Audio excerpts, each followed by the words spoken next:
Vamos a hablar directamente ya con el doctor Octavio de la Torre de Estéfano, presidente de TLC y Asociados, un tipo muy ocupado siempre con muchos temas, elementos del debido control, su evolución en México.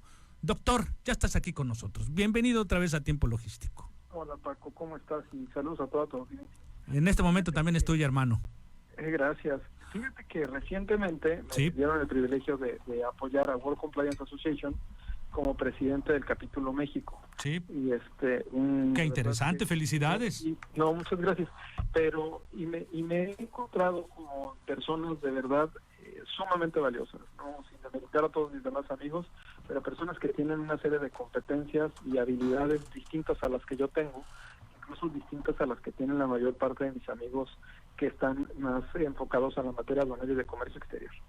Y desde hace años, por lo menos desde el 2013, particularmente ya en 2016, nosotros habíamos platicado un poco de una doctrina que viene de España, que establece o introduce un concepto que son los elementos de la debida diligencia o debido control.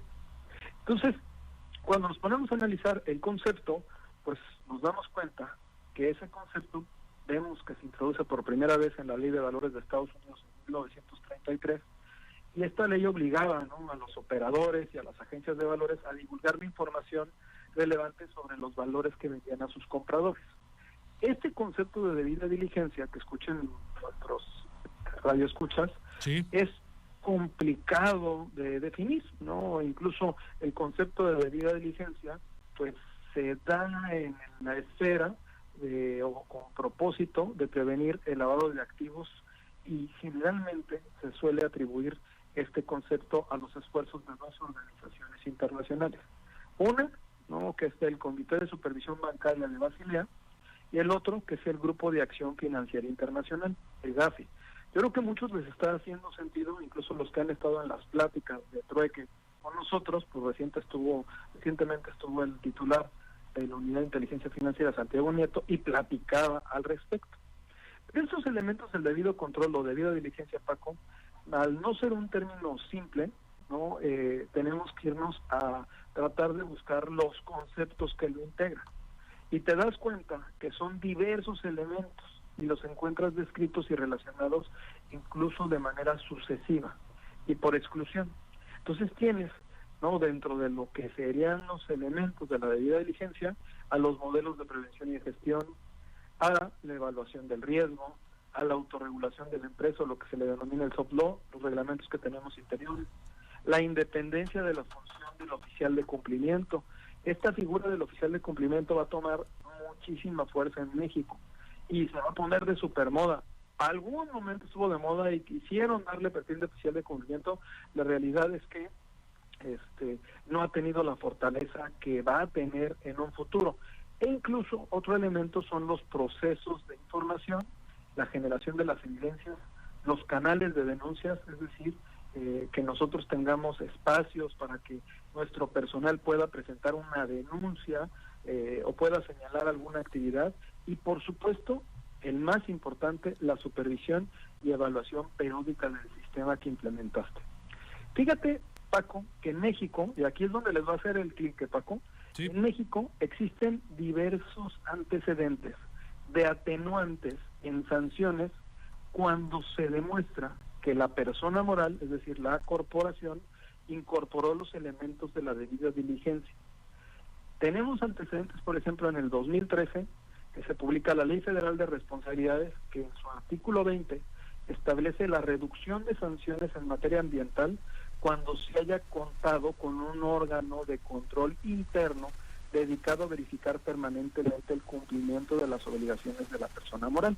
Ahí tienes que esa ley establece un atenuante para la persona jurídica, para la empresa, la corporación. Pero en 2016 se publica la Ley General de Responsabilidades Administrativas, y en el artículo 25 se contempla la valoración de los requisitos de la política de integridad que tiene que ver con los elementos del debido control para la determinación de las responsabilidades administrativas de las personas morales. Es decir, si tú acreditas que tienes una política de integridad y cumples con ciertos requisitos, tienes un atenuante en las sanciones administrativas.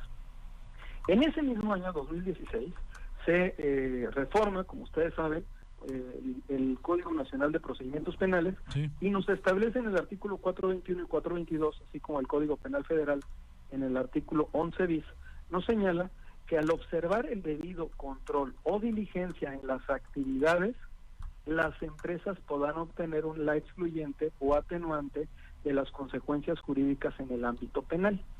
Es decir, recuerda que ahora no nada más sancionan a las personas físicas, sino también en una sentencia se puede determinar la disolución de una persona jurídica. Hasta allá puede llegar. Entonces, si tú demuestras que has implementado estos elementos, tienes una atenuante. Esto también aplica para la materia fiscal. Y tú has de recordar, que lo comenté contigo hace un par de años, que en el 2018 hubo una reforma a la ley aduanera en la cual se incorpora, y ahí los chicos de Manzanillo la van a captar, la figura de la agencia aduanal.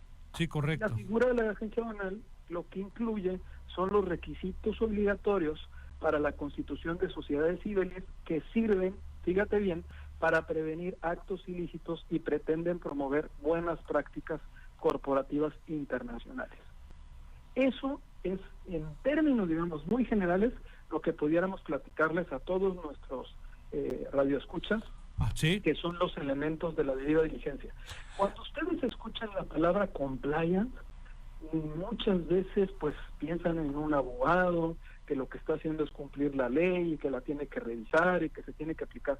No, el concepto de compliance implica más allá del cumplimiento de la ley. Por supuesto que se tiene que regir de acuerdo con una norma, que puede ser una norma interna, y por supuesto con una norma general o de aplicación, ¿no? General, que sería una ley, un reglamento, todas las disposiciones en el marco jurídico mexicano. Octavio, ¿qué es lo que sugieres para evitar las sanciones? Pues que todos nos pongamos a estudiar los elementos de Sencillo. la diligencia, Claro. que incluso en este aspecto hay certificaciones para oficiales de cumplimiento y auditores de cumplimiento, auditorías, ¿no? Estas certificaciones son a través de ISOs. Las ISOs, hay casas certificadores. En World Compliance la casa certificadora está en Europa, y hay todo un proceso de capacitación que pueden tomar a través de terceros, y este organismo certificador, bueno, pues los evalúan y ya pueden llevar a cabo actuaciones como oficial de cumplimiento. Hace un momento terminamos el trueque de hoy con ¿Sí? oficial de cumplimiento, ¿Sí? director de cumplimiento de Bimbo en 33 países. ¿Sí? No, imagínate, es el director él es oficial de cumplimiento, y nos platicaba pues la complejidad de todo lo que tiene que llevar armando, y del conocimiento que se debe de tener de las mejores prácticas y de todos estos elementos. Ahora, hay un tip que les puede servir para empezarse a meter a lo que sería el compliance en serio. No el compliance que son las propuestas que algunos prestadores del servicio copian y pegan y te ponen que te van a dar un servicio. No, va más allá de lo que te pudieran establecer en un servicio un asesor, no es una auditoría. Muy diferente. Pues no es diferente, yo creo que es una composición de muchas cosas. Sí, pero correcto. pueden, por supuesto, pues acceder a la página de World Compliance Association, y ahí podrán encontrar información valiosa que pueden consultar, porque es accesible. Hay una zona privada, pero la mayor parte de la información les puede servir para entender un poco más hacia dónde va el tema de cumplimiento en México, y lo que seguramente nos va a sorprender en este año o en el próximo con una reforma. Recuerda que hay una ley de integridad empresarial, que es una propuesta del senador Germán Martínez, que se encuentra en proceso de discusión en el Senado. No dudo que dentro de poco se inicien las discusiones respecto a esa ley, y bueno, pues está enfocada en todas estas metodologías, pero principalmente en estos elementos del debido control o de la debida diligencia. Correcto. Octavio, ya nada más para cerrar este capítulo, ¿qué es lo más destacado de todo este tema que nos estás, el resumen destacado de este tema que nos estás compartiendo? Pues hay que tomarnos en serio los procedimientos de cumplimiento, sí. Hay que estudiar esos elementos de la debida diligencia y del debido control, y tenemos que visualizar qué es la mejor inversión que podemos llevar a cabo, porque son atenuantes en caso de que cometamos un error, ¿no? Y ese error nos lleve a una situación tan grave que pudiera incluso, pues no nada más afectar con un crédito fiscal, sino también poner en riesgo la libertad de los socios, pero inclusive hasta la disolución de la sociedad. Pues estos elementos de la debida diligencia, debido control, de acuerdo con lo que establece el propio código en materia penal, pues le dan un atenuante a las corporaciones, porque lo que se demuestra es que hicieron todo lo posible para no equivocarse, todo lo posible para evitar la contaminación, todo lo posible para no caer en un tema de lavado de dinero, ¿no? Entonces, no estar vinculados con temas de terrorismo. Esa demostración de todo lo posible, que es con evidencias y procedimientos, es fundamental.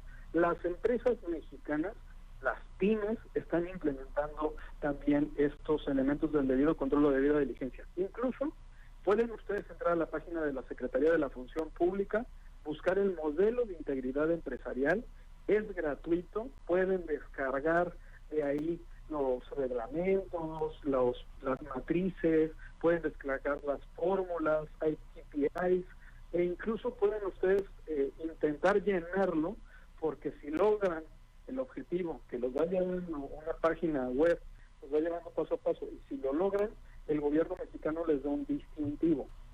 Este distintivo va a ser muy importante para las empresas que hagan negocios con el gobierno. El gobierno les va a requerir que, primero, pues que no estén en todas las listas negras, eso es fundamental, pero aparte de eso, que cuenten con el distintivo por parte de la Secretaría de la Función Pública. Búsquenlo, modelo de integridad empresarial. Pues muy bien, pues qué bueno que les das todos estos tips para que puedan tener pues operaciones más saludables en todo el tema de la logística. Mi querido amigo, cambiando un poquito del tema, ¿qué nos espera con el trueque para el mes de abril? Pues el mes de abril vamos a tener 100 aduaneros ligeros, vamos a contar con la presencia de los negociadores. Interesante. Un ejercicio, te voy a mandar ahí que pongamos preguntas para que nos contesten los aduaneros y tener con mucho gusto estadística, y van a estar los negociadores en 2 equipos en donde vamos a hacer el ejercicio de 100 aduaneros ligeros, y obviamente pues aun cuando las respuestas sean equivocadas nos van a explicar cuál era la correcta. También tenemos, invitados a varios servidores públicos, no de renombre. Este mes cumplimos 12 meses de programas. ¡Qué rápido! ¡Qué rápido! Un año, más de 2 millones de espectadores, y ha sido de verdad un éxito. Un buen ejercicio, más que nada porque hemos logrado que nos volteemos a ver en un ámbito de mejora continua, de apoyo en una época de pandemia, y en donde pues lejos de competir estamos para avanzar, a crecer y para promover la competitividad. Pues muy bien, pues te felicito de verdad por todo el desarrollo, por un año ya de Hagamos un Trueque, y que pues estamos dispuestos a poder colaborar contigo para que se difunda bien todo este tema que por supuesto le ayuda a toda la gente que está metida en esta materia. Muchísimas gracias, amigo. Gracias. Hasta luego. Te mandamos un abrazo, gracias y hasta la próxima. Bueno, pues el doctor Octavio de la Torre de Estéfano, un especialista como usted lo escuchó, y pues estamos cerrando este capítulo.